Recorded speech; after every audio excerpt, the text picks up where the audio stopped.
નમસ્કાર દર્શક મિત્રો, તપોભૂમિ ગુજરાતના ડિજિટલ પ્લેટફોર્મ TGNમાં આપનું પુનઃ સ્વાગત છે. હું છું આપનો મિત્ર પ્રફુલ્લ ત્રિવેદી. અમારી આ રજૂઆત આપને ગમે તો અમારી આગ્રહભરી વિનંતી છે કે અમારી ચેનલને ચોક્કસપણે સબસ્ક્રાઇબ કરશો.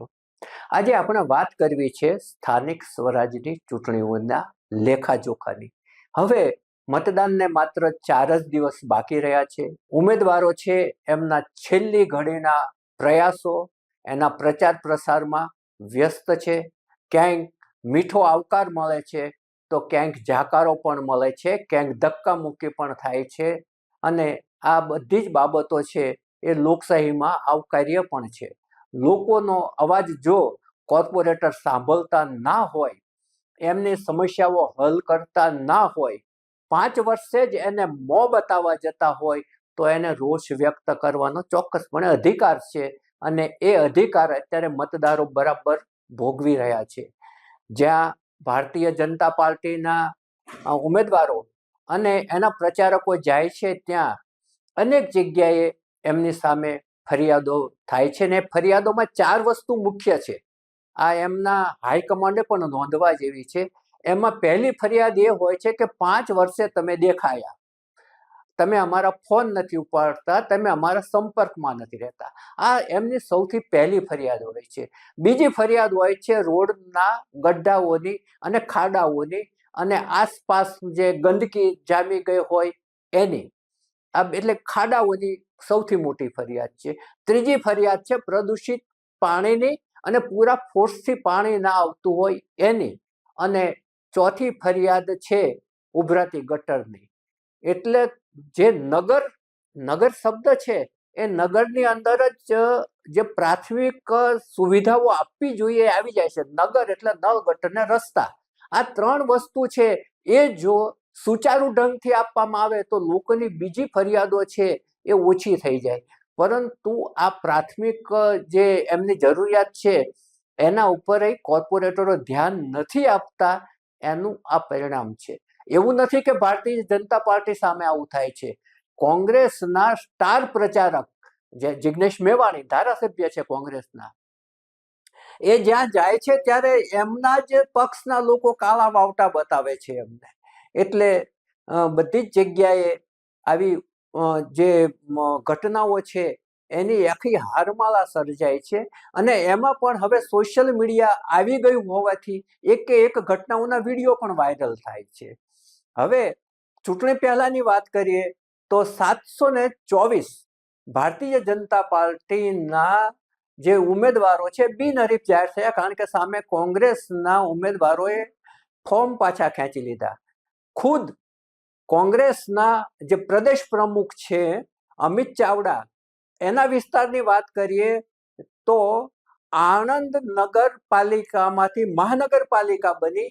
એની 52 બેઠકોમાંથી 12 બેઠકો બિનહરીફ થઈ ગઈ. કોંગ્રેસના ઉમેદવારોએ ફોર્મ પાછા ખેંચી લીધા. એની બાજુમાં નડિયાદની વાત કરીએ તો નડિયાદમાં 3 બેઠકો બિનહરીફ થઈ અને 6 બીજા ઉમેદવારો સાથે 9 કોંગ્રેસના ઉમેદવારો છે એ બેસી ગયા. એમાંથી 3 તો ભારતીય જનતા પાર્ટીમાં ભળી પણ ગયા. એટલે આ જે અડુક્યા દડુક્યાના ખેલ છે એ શરૂઆતમાં આપણને જોવા મળ્યા અને ત્યારબાદ આ પ્રચારમાં ઊભા થતા દ્રશ્યો આપણને જોવા મળ્યા. હવે અમદાવાદ મ્યુનિસિપલ કોર્પોરેશનની વાત કરીએ તો અમદાવાદ મ્યુનિસિપલ કોર્પોરેશનની અંદર ભૂતકાળમાં આથી પણ ખરાબ ચૂંટણીઓ આપણે જોઈ છે. તમને જો વાત કરીએ 2000ની ચૂંટણીની, 2000માં જ્યારે ચૂંટણી યોજાઈ ત્યારે દરિયાપુરની અંદર ફાયરિંગ થયા હતા. દરિયાપુરમાં મતદાનના દિવસે જ અંધાધૂંધી સર્જાઈ, અસામાજિક તત્વો પણ તેમાં ભળી ગયા અને પરિસ્થિતિ એટલે બેકાબુ બની કે એને કાબુમાં લેવા માટે પોલીસે ગોળીબાર કરવા પડ્યા અને એમાં 7 લોકોએ એમના જીવ ગુમાવ્યા હતા. 7 લોકોના એમાં મૃત્યુ થયા હતા અને એમના જે મૃતદેહો છે એ VS હોસ્પિટલમાં રાખવામાં આવ્યા હતા અને આ વિસ્તારની ચૂંટણી છે એ રદ કરવી પડી હતી. ઘણા બધા પોલીસ અધિકારીઓને પણ આશ્ચર્ય થયું હતું કે આવી નાની ચૂંટણીમાં પણ ફાયરિંગની ઘટનાઓ બને, આ બહુ મોટી વાત છે.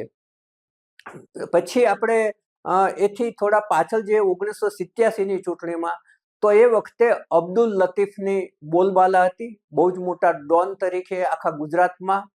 અને એ વખતે એ સાબરમતી જેલમાં હતો અને જેલમાં બેઠા બેઠા એણે અમદાવાદ મ્યુનિસિપલ કોર્પોરેશનની કાલુપુર, દરિયાપુર સહિત 5 વિસ્તારોમાં એણે ઉમેદવારી નોંધાવી હતી અને આશ્ચર્યજનક રીતે 5 બેઠકો ઉપર એ વિજયી થયો હતો અને એનું એક ભવ્ય વિજય સરઘસ પણ નીકળ્યું હતું. અને ત્યારબાદ એણે રાજીનામા આપી દીધા હતા 5 બેઠકો ઉપરથી. એટલે જે ચૂંટણીમાં આવતી ગુનાહિત પ્રવૃત્તિઓની વાત કરીએ તો એ, અને લોહિયાલની વાત કરીએ તો એ પણ અમદાવાદ મ્યુનિસિપલ કોર્પોરેશનની ચૂંટણીમાં સૌએ જોયું છે. હવે કોર્પોરેશનની જે ભૂતકાળનો એક સ્વર્ણિમ યુગ હતો એની વાત આપણે કરીએ. 1952માં અમદાવાદ મ્યુનિસિપલ કોર્પોરેશનની સ્થાપના થઈ. એ પૂર્વે એનું નામ હતું અમદાવાદ મ્યુનિબરો અને એમાં 1924 થી 1928 સુધી સરદાર વલ્લભભાઈ પટેલ એના પ્રમુખ તરીકે હતા અને એ વખતે કોટ વિસ્તારનો સૌથી વધારે વિકાસ થયો અને કોટ વિસ્તારમાં ગીચતા વધી એટલે સરદાર સાહેબે પરા વિસ્તારમાં લોકો રહેવા જાય એ માટે એમણે પ્રોત્સાહિત કર્યા અને આ માટે એલિસ બ્રિજની પહેલી એમણે ટીપી બનાવડાવી અને એ વિસ્તારનો વિકાસ થયો. અને આ તરફ એમણે કોઓપરેટિવ હાઉસિંગ સોસાયટી માટે પણ પ્રોત્સાહિત કર્યા અને પ્રીતમનગર કોઓપરેટિવ હાઉસિંગ સોસાયટી અસ્તિત્વમાં આવી. પ્રીતમલાલ નામની એક વ્યક્તિ હતી, એને સરદાર સાહેબે ગાઈડન્સ આપ્યું અને એમાંથી આ કોઓપરેટિવ સોસાયટી આવી. ત્યાર પછી 1952માં સ્વાતંત્ર્ય બાદ અમદાવાદ મ્યુનિસિપલ કોર્પોરેશનની રચના થઈ. એ વખતે 64 બેઠકો હતી અને એ 64 બેઠકો ઉપર અપક્ષ લોકો ચૂંટાતા હતા, કોઈ પક્ષ નહીં. આવી 2 ચૂંટણીઓ ગઈ, 1952 અને 1957. અને એ જે ચૂંટાતા હતા એ સામાજિક ક્ષેત્રના આગેવાનો હતા, શ્રેષ્ઠીઓ હતા, એમાં ડોક્ટરો હતા, વકીલો હતા, જે બૌદ્ધિક લોકો હતા એ એમાં ચૂંટાઈને આવતા હતા. અને આ લોકો એવા હતા કે એમને સમાજને કાંઈ દેવું હતું, એમાંથી કાંઈ લેવું નહોતું કે એમાંથી કોઈ કમાણી કરવી નહોતી, જે આજે વાતાવરણ આખું એનાથી ઊંધું જ છે. એટલે આપણને આ સ્વર્ણિમ યુગ શબ્દ હું વાપરું છું. અને અમદાવાદ મ્યુનિસિપલ કોર્પોરેશનના જે પહેલા મેયર હતા એ ચીનુભાઈ ચીમનલાલ શેઠ, અને એ એટલા લાંબા સમય સુધી મેયર રહ્યા હતા કે લોકોએ એમની સરનેમ જ, એમની અટક જ મેયર કરી નાખી હતી. એ મેયર તરીકે જ ઓળખાતા હતા. અને ત્યારબાદ પ્રેમચંદભાઈ શાહ, ચંદ્રકાંત ગાંધી, જયકૃષ્ણ હરિવલ્લભ, આવા લોકો જે શ્રેષ્ઠીઓ છે, મિલ માલિકો સાથે સંકળાયેલા હતા, એવા લોકો છે એ મેયર પદે આવ્યા હતા. અને અમદાવાદના વિકાસમાં એમણે ખૂબ જ મહત્વનો ફાળો આપ્યો હતો. એમની જે વહીવટી ક્ષમતા હતી કે જેટલી આવક થાય એટલો જ ખર્ચ કરવો, એક પણ પૈસાનું દેવું ના કરવું. એ પક્ષીય રાજકારણ શરૂ થયું એ પછી દેવું ચાલુ થયું. આ લોકો દેવું કરવામાં માનતા નહોતા અને સાદગીપૂર્ણ જીવન હતું. અને એમનો વહીવટ પણ એટલો સાદગીપૂર્ણ હતો. એ પોતાના મહેમાન માટે ચા કે નાસ્તો મગાવે તો એ એમના ઘરેથી બોક્સ લઈને આવતા હતા, લંચ બોક્સ અને ચાનું થર્મોસ, એમાંથી આપતા હતા. કોર્પોરેશનમાં એનો 1 પૈસાનો ખર્ચ નહોતો પડતો. આ એક આદર્શ વ્યવસ્થા આપણે એટલા માટે યાદ કરીએ કે આજની વ્યવસ્થા જ્યારે એની સામે આપણે તુલના કરીએ તો આપણને ખ્યાલ આવે કે આજે આપણે ક્યાં ઊભા છીએ. અને એ જે યુગ હતો એ યુગ આપણે ઈચ્છીએ કે ફરી આવે, ભ્રષ્ટાચાર નાબૂદ થાય અને વહીવટી સુધારણા થાય.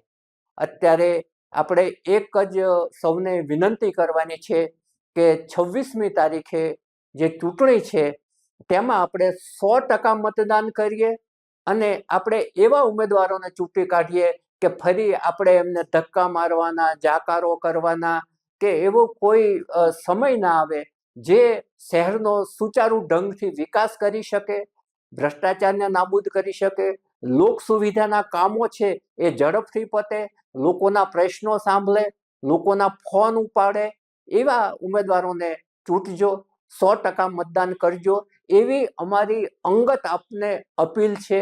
અત્યારે બસ આટલું જ. નવા વિષય સાથે ફરી મળીશું. અમારી આ રજૂઆત આપને ગમી હોય તો ચોક્કસપણે એના પર કોમેન્ટ કરશો અને શેર કરશો. નમસ્કાર.